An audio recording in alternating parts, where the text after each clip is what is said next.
嗨，大家好。今天我们来说一说 learning the basics of a language over and over again from different contexts.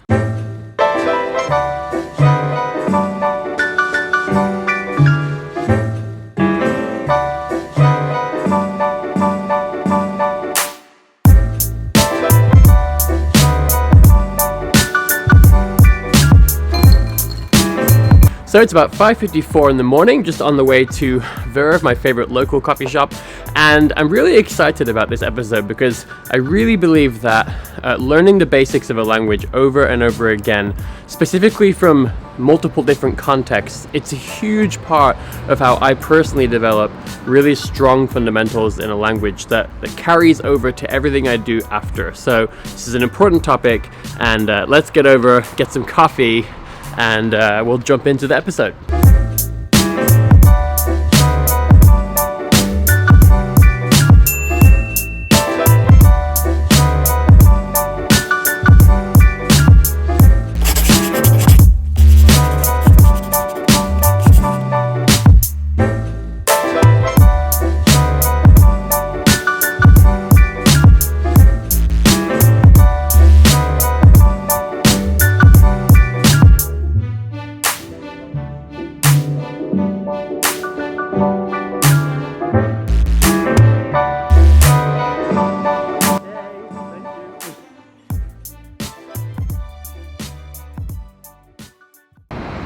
你好，现在我们在我的公司前面。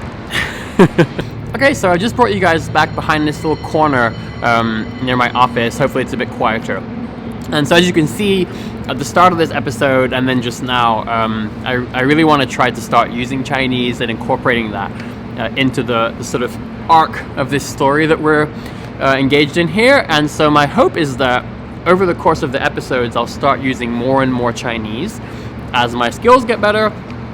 And again, I'm going to really show you guys my first ever, conversation in Chinese, which will probably fail miserably. All of the little successes and failures, I want to share that. And so my hope is that by the end of this series, I might even be able to do a whole episode in Chinese. I think that would be a really cool goal for like the last episode of this series, but we got a long way to go.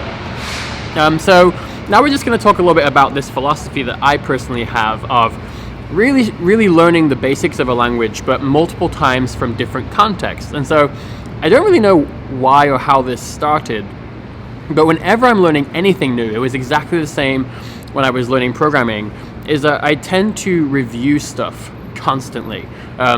I never really get this feeling that I'm done, that the knowledge is locked in. But the way that I keep things interesting and exciting is that I try to relearn that content from different resources, different tools, different contexts. And I find that it keeps it far more interesting and exciting for me rather than just reviewing the same thing over and over. But it also helps to really solidify and cement that knowledge by seeing it in those different contexts. And so, as you guys know, I started Chinese with Chinese Pod. That was a website I found. I just liked it. It seemed that the content was really good quality. I loved how I had real people and their real voices recording audio files I could study. And there was a really simple little playlist of 30 lessons called All the Way to Intermediate. So it was a great starting resource, and I've now finished that, which is great. So I'm finished with my initial study. That's certainly not to say that I know all the basics of Chinese. It was a pretty brief introduction, but I certainly now have a basis, right? I'm familiar with how words are formed, how sentences are formed, the basic grammatical structures, and I spent time consolidating that knowledge, which you'll know if you saw the first couple episodes. And so now the question is, what next? And so what I really like to do is find another beginner resource so that I can probably learn the same content, but there's obviously going to be some variation. There'll be new words, there'll be new sentences, new phrases that I haven't heard, but there's going to be a ton of overlap. So it's an amazing way to really sort of consolidate, solidify, assimilate all of the Chinese knowledge I have so far. And typically I'll do this at least 2, but oftentimes I'll do it 3 or even 4 times. Sometimes I'll do it once or twice in the beginning, I'll move on to some slightly more advanced stuff, maybe some authentic content or graded readers. But typically I'll come back later and I'll review the basics at least one more time. And like I said, it's a bit repetitive, and I know that some people don't like that, but I get great satisfaction from seeing that progress, from knowing that knowledge is locked in. I really believe that helps me have a great foundation, just sort of jumping forward into the rest of that language, which is things like watching TV shows and movies with subtitles in that language, which is reading novels or short stories, or talking to people, or going out. In this case, there are Chinese speakers all around me I can go out and try to practice with. All of that awaits me, and a strong foundation will sort of take off the training bars. It takes off all the limitations, right? It's frustrating when you find yourself in an opportunity to practice the language, but you're being held back by a lack of fundamentals. And so that's why I don't mind taking the time to really do this right. And so you might have seen in the previous episode that I had chosen to use Journaly, which is an application for language learning. So I'm going to try to be really quick, but basically what happened is Journaly actually contacted me.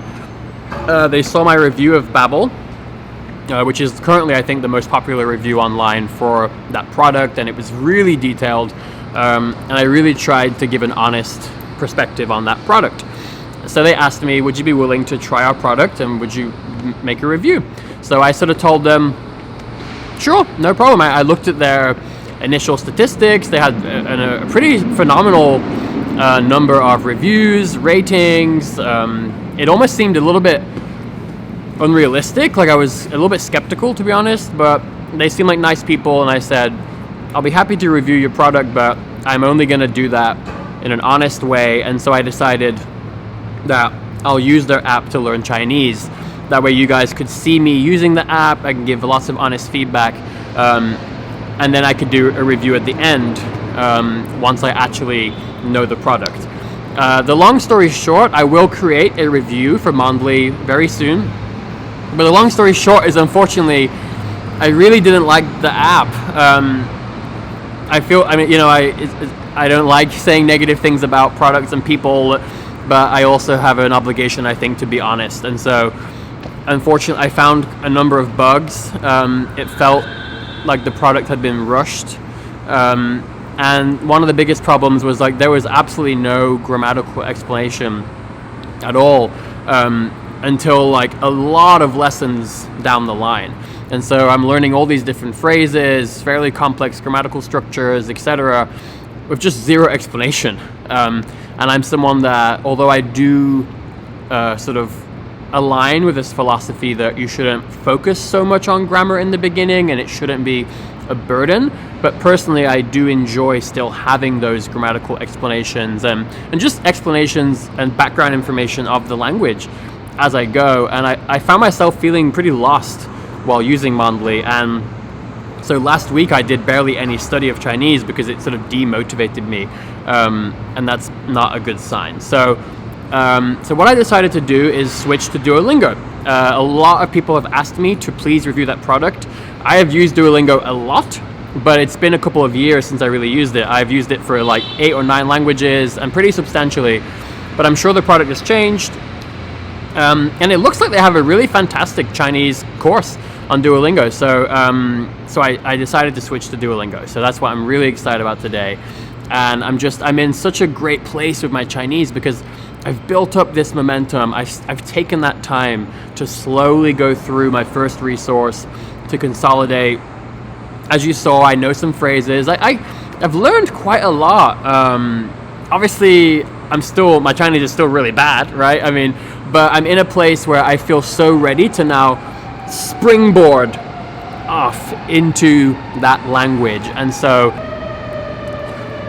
I really like the idea of using Duolingo now because it's going to be far more in-depth than my first resource was, right? So using Duolingo, it's going to mean reviewing it, learning the basics over again, and then expanding upon them, which is just such a great way for me to learn a language. So I'm excited, and so I'll end this video here, and then we'll kind of end this episode a bit later today, and I'll give you some feedback on my first day using Duolingo. But I'm really excited. So there we go.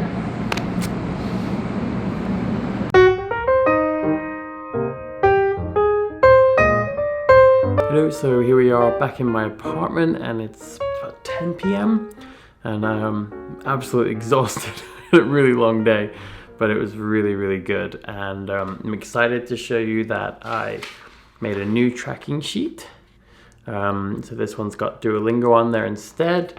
So you'll see that I colored in blue all the different lessons. So now I have the Chinese pod all the way to intermediate, and you'll see I finished all 30 lessons. I'm done with that, and then underneath I have the Say It Right series. I wrote the initial set of Duolingo lessons with lots of space over there for more, and then my music. So really excited, and I really enjoyed diving into Duolingo. I have to say, it's just a delightful app to use. The interface is nice. The content seems to be great. I'm really happy that now you can actually access the grammar explanations and that content on the mobile app. Just really excited, feeling really optimistic, and I have to say I'm really enjoying this YouTube series. I can't wait to start speaking more and more Chinese in these videos, and just for you guys to see how it develops. So I'm gonna take a really quick shower and get to bed. So yeah, I'll see you in episode 4. Good night.晚安.